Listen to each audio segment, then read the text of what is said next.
On a related note, lawmakers will soon consider a bill to enhance penalties for spontaneous protests.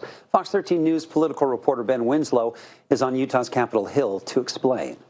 Impromptu, non-permitted protests that take over the streets are already criminalized here in Utah, but a new bill would add an enhancement if it blocks emergency vehicle access.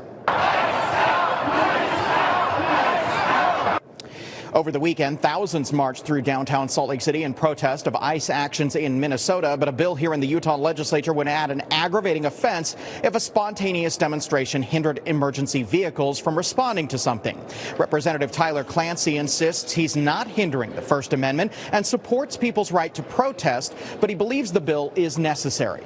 What we're not getting at is protected speech, First Amendment activity, the right to protest against government, against organizations. But when you're putting people in danger, when you're putting people in harm's way, specifically innocent people who have nothing to do with the issues that people are protesting about, we want to make sure that those innocent people are protected and we're not empowering criminals who are causing this chaos and disorder. Now, this bill is part of a larger criminal justice bill, and it does have other components to it. For example, there is a provision that would add an enhancement if someone wears a mask in the commission of a crime, like a robbery. The bill has just been introduced and so far does not have a legislative hearing yet. On the Hill, Ben Winslow, Fox 13 News, Utah.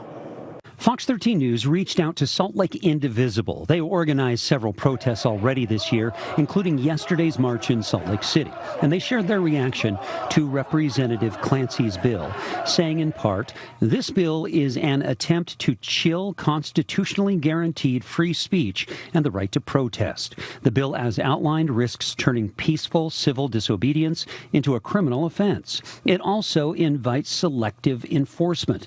This is being advanced by our Republican-led legislature, which is so rich when you consider that our current Republican president pardoned 1,500 violent protesters.